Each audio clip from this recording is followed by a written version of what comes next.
Nicolas Cage, how are you, How you sir? doing, man? Take a seat. Make yourself at home. There you go. Talking about the Grammys. Yeah, we were just kind of yapping about any of it, so Yeah? I'm the last guy to ask. No, they were just saying we're... You're a guy likes music, though, right? Sure, yeah. of course, yeah. Rock, right? You're kind of a rock guy? Pretty eclectic.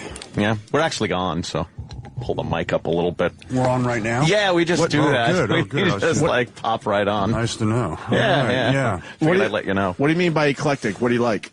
What I mean In is general. I like a little bit of everything, actually. Jazz, predominantly classical, but I love 50s, 60s, 70s rock. Yeah. The stuff you heard on the radio a million times, or... No, I tend to... I'll look around, I'll go into iTunes and find things, and then they have that beautiful thing called Genius, and then they give me recommendations. Right. I just found a band called Kasabian, which I like, out of England, and then also I'm a big fan of Filter.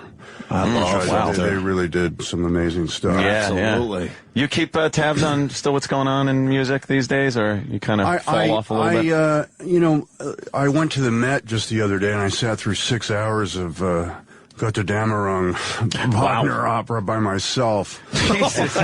And it was interesting because I'm walking through the lobby, and this woman looks at me and goes, "Well, what's a Hollywood thing like you doing at the Met?" And I went, "Wow, that's not very nice." Yeah, is that supposed to be a compliment? No, I said, can an actor enjoy a bit of opera? And Yeah. she's like, "Well, you're the only one." And I said, "Well, I'm the first. There's a first time for everything." And then she said, "Well, you must be from Europe."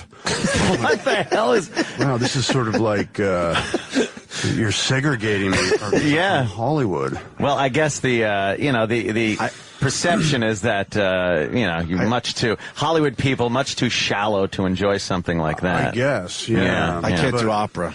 You can't do it? No. You have to. I just can't do it. I understand. I'll go classical. I'll do a few different genres, but opera's rough for me, man. You have to really hang it with it until once you got to spend like a couple hours with it, and then you get into it. But I understand it is hard to get. Yeah. I went once, and they actually have like the subtitles in front of you on the seat Which is if you great. need to understand the Which is story. great. It's like great. because I don't know Italian and stuff. No, it really helps because then you can understand the show. Yeah. and that's what helps you get into it. Okay, yeah, because I don't know what the heck's going on, man. It seems like one long, drawn-out song. He's someone with a Viking hat. Well, but if you look at it carefully, I mean, it's amazing how much has been influenced by it, like John Williams, Right. Tolkien, the Lord of the Rings. All of it comes out of those Wagner operas. Yeah. It's the source. So if you go into it knowing that, you know you're going into like the cell, the root. It is when you watch it, especially at the Met. They put on amazing shows there. The stage sets are astounding. Ridiculous. That thing that's on the stage, which is like a series of miniature monoliths from Yes. 2001, Yes. cost like $25 million. It's amazing. Then they had to spend another $16 million because it was too heavy for the stage to reinforce the stage. I was like, is opera really doing this well? Who's buying opera records? Who's paying for this? And things are on elevators and they're going up and down and moving. It's astounding what's going on in that place. It really place. was extraordinary. But yeah, no, that's what I mean by eclectic. I do like rock music very much so. Well, rock's gone away.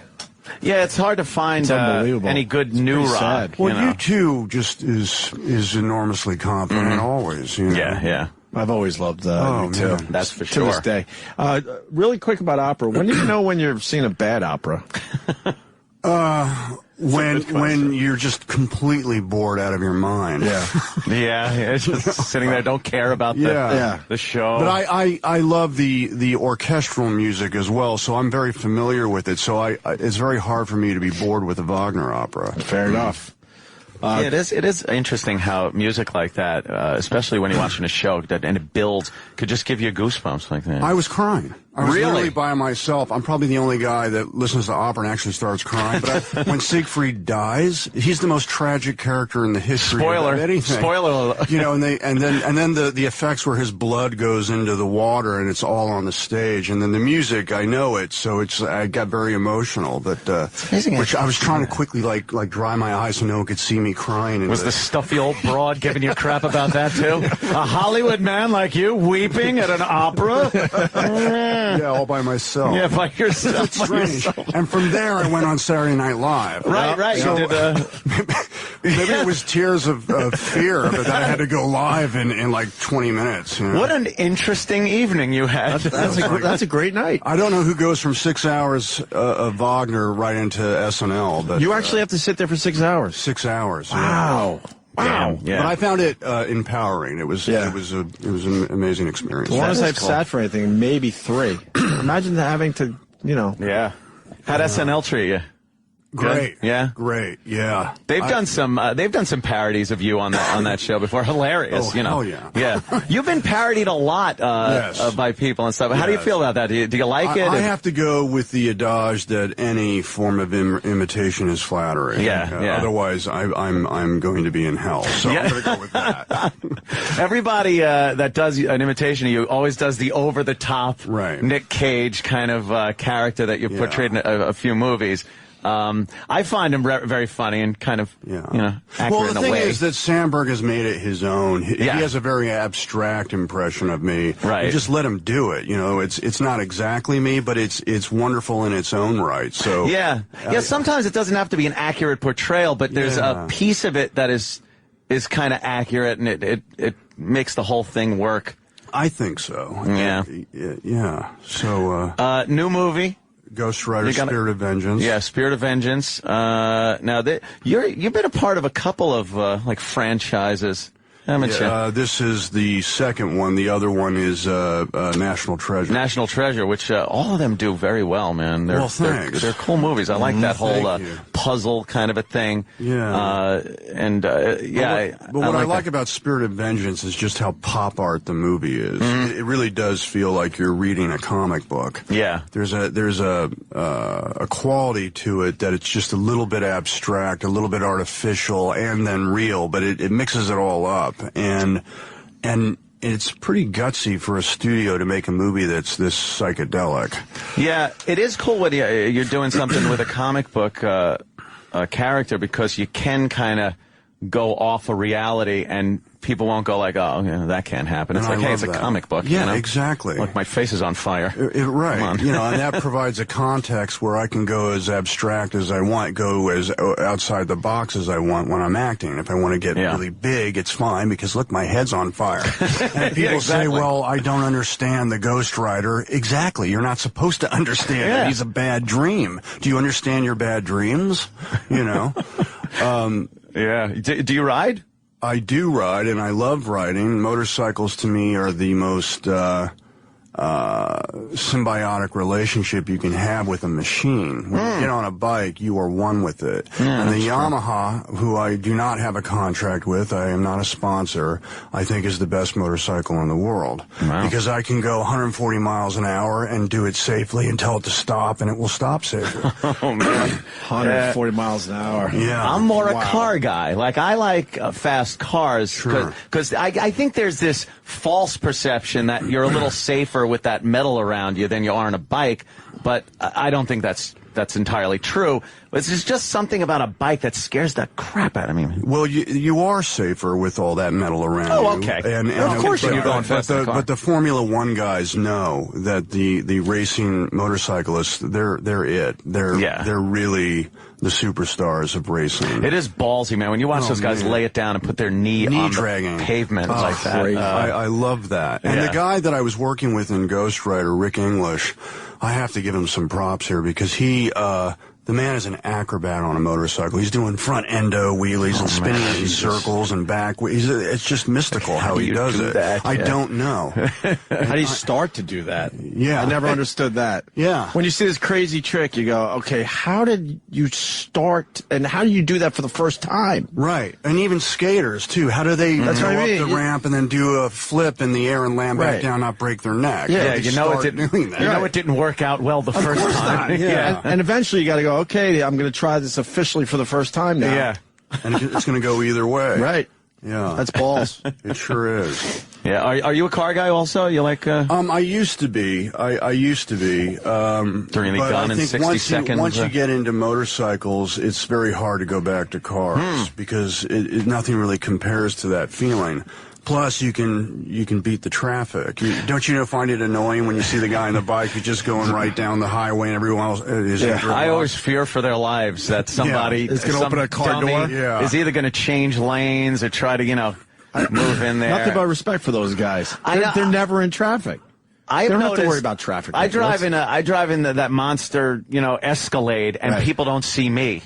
Not seeing motorcycles is just It's a comfortable car. I just like the size of something. So when I'm driving, especially in New York City, it's a battle with the cabs and everything. It's very difficult to drive in this city. I drive a Dodge Ram truck. Oh, okay. And what's amazing about that car is it's really great for the environment because it's a diesel engine, you see. Oh, okay. And actually, some of these hybrid cars with electric batteries are not so good with the environment because you have to the battery eventually is going to die out, and you have to make another one, which is not great for the environment. Yeah, batteries are very toxic and very hard to kind of get rid of. They cost a lot of money and use energy when you try to actually recycle them. So a diesel truck is actually probably better, in my opinion. Are you much of an environmentalist and stuff? Do you? I care. Yeah, I do care. I don't want to see the tigers go extinct, or I just found out that the rhino, the black rhino, is now extinct. I mean, it's crazy.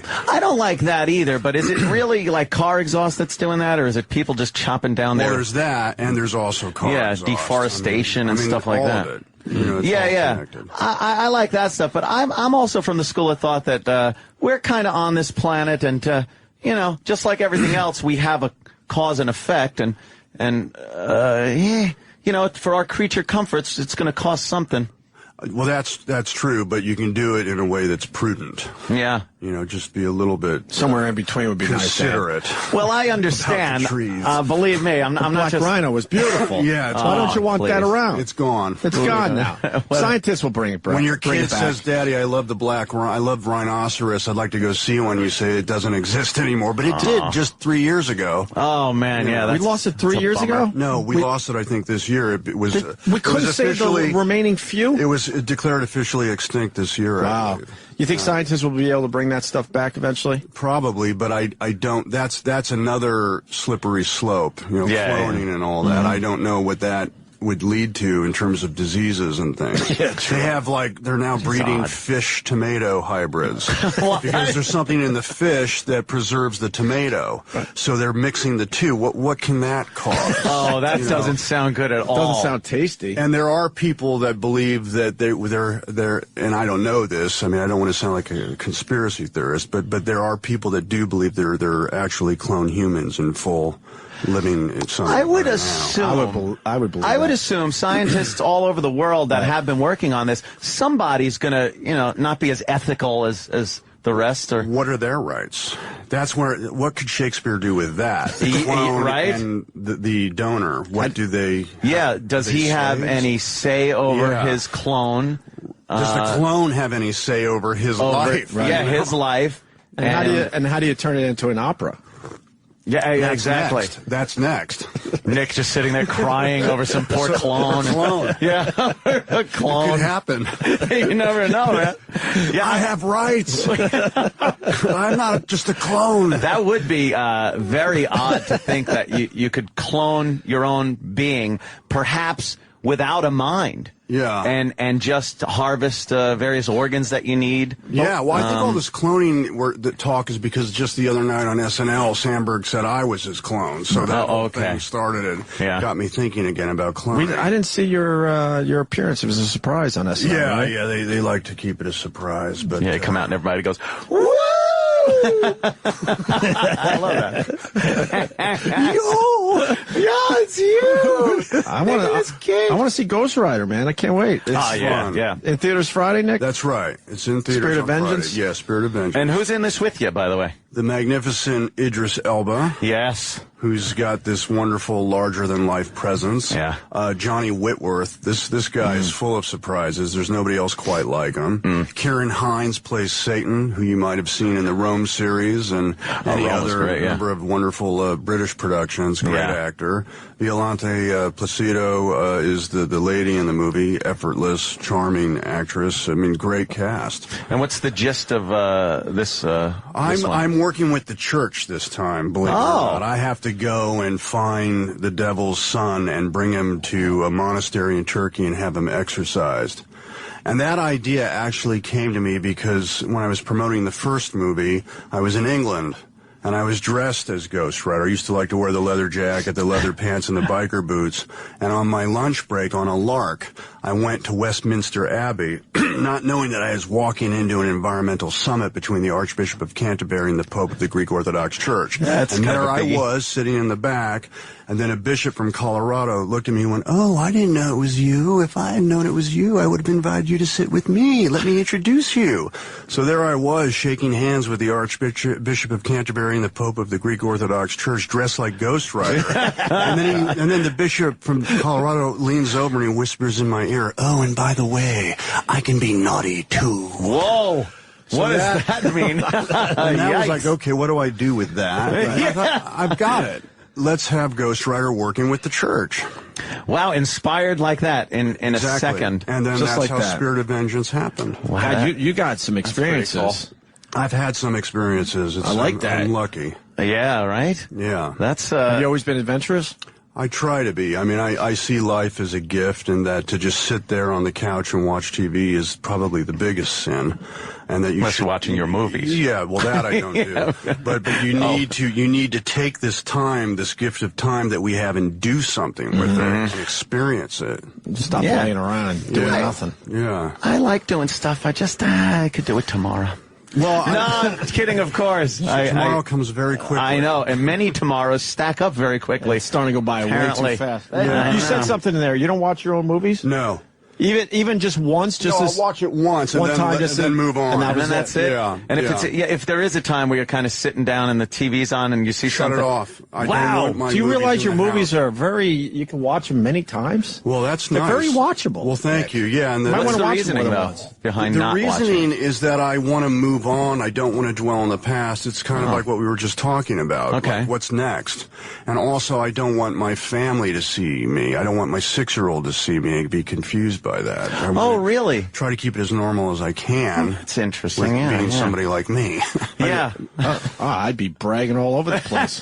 Hey, I just realized, thanks to our listeners, that's Stringer Bell in this movie from The Wire. Yeah. Oh, yeah, yeah. Holy shit. Yeah, he's Idris Elba, right? You Idris said? Elba, yeah. Yeah, I didn't know his real name. And Lambert makes an appearance. Christopher Lambert, remember? From, Yeah, Christopher Highlander. Lambert. Right. Yep, Highlander. Wow. Yeah. The movie Wicker Man. Yeah. I liked that movie. And then the end was like, holy Jesus. Yeah. It was, did you have any reservations about an ending of a movie like that? Like, No, I think Neil LaBute is famously known for having a kind of twisted, ironic sense of humor. wow. And Yeah. I don't know if you saw his movie In the Company of Men. And I knew working with him that we could go to some places that would really kind of push it a little bit. Now, when you go running around in a bear suit, knocking out a village of women who are blowing like Viking horns, you know it's somewhat absurd. Right. And so the flavor of that movie was a mix of being ridiculous and also scary. The worst thing about it was the fact that right up until the end, there was this weird hope that you were gonna somehow get out of that bad situation and not be horribly burned to death. Yeah. And then when it happens, you're just kind of like, no, this is a bummer. Right. It's probably, if you see the original, it's probably the ultimate bummer of any movie of all time. Yeah. The way that movie ends is profound, the way you feel, and it goes on for weeks. I couldn't shake it for weeks. Yeah, it's one of those that like it just kind of leaves you with this awful feeling. It's the original. It's the original. Yeah. Yours too was like just kind of what? Oh God, it's a horrible way to die. And well, originally when I did The Wicker Man, I wanted to play the cop with like a handlebar mustache and really have one of these like macho guys who's just completely absurd, but the producers wouldn't let me do it. I think people might have understood a little more, like the bloggers and the YouTube folks, that we were kind of in on the joke if I had the handlebar mustache. But they said, look, we paid this amount for you to be in the movie. You will not be wearing a mustache. I said, well, it's your mistake if they don't get it. Oh God, I would love to see him with a handlebar. That would have been, that might have helped me. It's like, the guy with the handlebar mustache. Come on, it's a goof. Also, Kick-Ass. Yeah, I love Kick-Ass. Oh, it's such a fun and edgy movie. Being a father, did you have any reservations about the young girl, using that language? No, because I knew that movie was totally ironic and that it was a farce in many ways. And Chloe Moretz is just extraordinary in that film. Oh, she was adorable. And just hysterical. There's something about when somebody that innocent looking is saying and doing horrific things I that know. Becomes funny. It becomes you laugh at it. Well, I think all humor comes from surprise. It comes from a level of shock on some. That's why we have things like Schadenfreude, where people laugh when somebody falls down, which is a kind of a perverse statement about society in itself. Sure. But there it is. It exists. And I think when people see things that just are not right, it makes them laugh. I don't like the way people try to hide that and try to make it like we're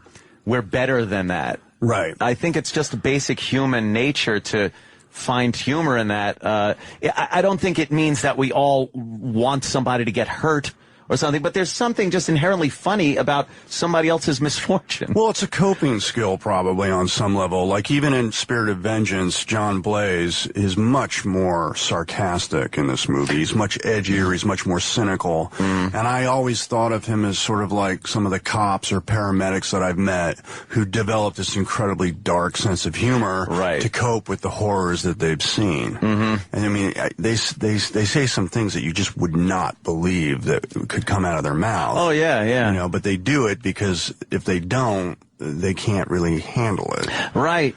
Yeah. That's a good way to put it. Yeah. I think that's quite true. What did you have to go through as far as makeup and special effects on that to have your head burning? The CGI is minimal in the movie. They dial all that in later, like clearly it's a flaming skull. Yeah. But in order to believe I was the character on some level and not feel completely absurd, I would paint my face to have like skull makeup. So I'd use black and white paint. I would black out my eyes so you would see no white, no people with black contact lenses. And I would walk on the set looking like that, and I wouldn't say a word to anybody. So it was just very uncomfortable for everybody. And that made it so it was like I didn't have to act, because I could see the fear in their eyes. And then it was like oxygen to a forest fire, where I just believed I was the Spirit of Vengeance. That's something I think people have learned over the years with CGI and stuff. And I know Peter Jackson used it with the Gollum character. Yeah. He actually had, I can't remember his name offhand, but the actor walking around like that. And I think it does help when there's something CGI to have that other fact, someone you can act with. And it also helps the other actors. Yeah. Because it gives them a chance to react honestly, you know? Yeah. So that's what that process was like. Looking forward to it. When does that come out? Friday? Friday, this Friday. In theaters. Ghost Rider: Spirit of Vengeance. I want to ask him about the Civil War thing. People are saying you might be a vampire. Right. I read this and I'm like, what? Yeah, but I mean, it's a long stretch. Of course, but it's basically gone viral. I guess someone found a picture of an old Civil War guy that looks just like Nick Cage. Yeah, Nicolas Cage. But I say politely that I think it's a slowed version of me. Yeah. Oh, is it? Yeah. I think so. I've only heard about this. I got to see the picture really fast. Come on. Oh, my God. It's you twisted, though. Yeah, it's twisted. Yeah, you look... That's fucked up. Yeah. Wow. Yeah, but what's funny about that is like people don't want to let it go. Like I went on Letterman and said, I am not a vampire. I don't drink blood. But the very fact that I said I'm not a vampire is creating some sort of viral thing like, well, clearly he would say he's not a vampire, so he could defend his position as a vampire. Only a vampire would say he's not a vampire. Right. If I didn't know any better, I would assume that was some role you did. That's kind of creepy how much you look like him. No, Well, I mean, It's twisted version, yes, Yeah, of course. it's a Like there's a little makeup. Yeah. He looks I'm a like he's Civil War had guy. some type of accident. Yeah. I don't Yeah. see that. So what is this guy is from the Civil War? Is that what they say? I think that's what Yeah. they're saying, yeah. So there's a chance that I have a relative from the South, the Deep South. in the Civil Imagine War? maybe you're just related to that guy. Maybe that's just one of your he could have been ancestors. one of my ancestors. Yeah. Yeah. Oh man, That's pretty But- funny, though. yeah, They will not but- let it go. I don't know how you go from that to vampire, but okay. yeah. I like to know who was just browsing pictures of Civil War people and went, "Holy shit, it's Nick Cage." What's funny about that picture is the guy was trying to sell it for actually $1 million on eBay. Come on. And I don't know if what he did with it, but now it's getting all this attention. Maybe he'll actually get it. Maybe he'll hit his I mark. don't know. Sam, I'll retweet that. You know he wants you signing that thing. He does, well, That's yeah. pretty. What the hell? That's a good story. You got a good Yeah, story it gives right me there. something to talk about, right? He's like he's at it. It's like, no, he's talking Are you about trying to Spirit of say Vengeance, for God's Are you sake. trying to say you have enough to talk about? You don't need to be discussing whether or not you're a vampire. Maybe. Yeah. It was All right. it was in an email I got last night, and I'm like, what? Yeah. This thing Really? is- Does yeah, this it's even a- have to be addressed? Yeah. It's, Well, it's ridiculous. everywhere. Yeah. What is it now? We're living in like vampire culture, right? Because Yeah. Twilight, people are really hot about vampires. Yeah, vampires seem to be the thing. Vampires and zombies. But they're like sexy vampires or something. I don't know. Although Dracula was kind of a sexy kind of a guy, but I'm not. The true story about Dracula, or actually Bram Stoker's reason for Dracula would actually make a great movie, because it actually emanated from Rhode Island. Not Really? far from here, back during, I don't know how many, it was like over 100 years ago, when there was like a very puritanical culture, like around the time of the Salem witch trials. And this guy actually was told that his deceased daughter was haunting the family, and he was told by like a priest that you have to go into the tomb and open it and put a stake through the heart, and that will stop it. And that story went viral in those days by whatever means, and it actually got to Bram Stoker, and then he connected that to Dracula or Vlad Tepes in Romania, put the two together. But it actually is an American invention. Wow, I didn't know I that. did not know that. That would be Yeah. a good movie. Yeah. Stick to boy, the church comes up with some weird things to do every so often, don't they? They sure do. That's, put a stake in them, and everything will be cool. Yeah, that'll work. Well, I guess you're a busy guy today, huh? Yeah, I have a Yeah. couple things to do today, but then tomorrow I have off, and then I'll have Valentine's Day, and so that's all. Any plans for that? Yeah, I'm gonna spend some time with my wife and a couple of friends of ours. That's always nice, huh? Yeah. for you. Where do you live these days? Is it east or west coast? I was living actually in the middle of the Bermuda Triangle, believe it or not, in the Bahamas, in Nassau. man. And I'm thinking I'm going to head out west again. I'm Really? gonna go out to Nevada, I think, for a little Oh, bit. not all the way out west. Did you have a place in San Francisco? I used to, yeah. All right, then my old roommate wasn't lying. Yeah. He lived a block from me, and he Yeah. was obsessed with pointing out that's where Nicolas Cage lives. Oh, it was on Franklin Street, and man, I love Yeah. that house. Yeah. It was a strange house, because it was Werner Erhardt's house, who invented Est. And he had all these wow. strange things where he could see people come into the room with mirror systems, and they would think that he just had telepathy. Oh, right. It was just bizarre. Oh, wow. Yeah. San Francisco is a great city. Oh, man. gorgeous. Unbelievable. Yeah, prettiest city probably in the country, but I just love New York City, you know? Right. Yeah. If I could, I would live here full time. And the Bahamas. Well, the Bahamas are gorgeous. They just are. But, you know, it's nice to be able to say, hey, let's go to the museum and look at the dinosaur. Let's go look at some art. You can do all that here. Enough with this beach crap. You gotta fly out to do anything really to work or anything else. Yeah, but Nevada will be interesting because, you know, I come from the Southwest and I won't have to hear people say, how do you like our town? Or where are you from? Or do you like New York? Yeah, I love it. Good. And so, you know, like in New Orleans. But if I go to Nevada, then clearly I'll be like home. Yeah. We got to get him out of here. Yeah, he's busy, man. Nicolas Cage. We really enjoy this. I just want to say that. Yeah, Thank you. On air, 'cause absolutely. we'll say it after you leave, too. Just talking about just anything. I love the that. process. You guys have a cool process here. Instead of just, you know, like sticking to a, hey, let's talk about this. We get some duds in here, and not that we struggle, but it's like, come on. Like people that let's can just have a talk about conversation. anything. Well, you know, this is the best way to get to know somebody. Right. This is what it would be like if I sat down on a couch and said hi or had dinner with you. Right. You know, so And just I'm discussing glad you stuff. do it this way. How's your It is brother cool. doing?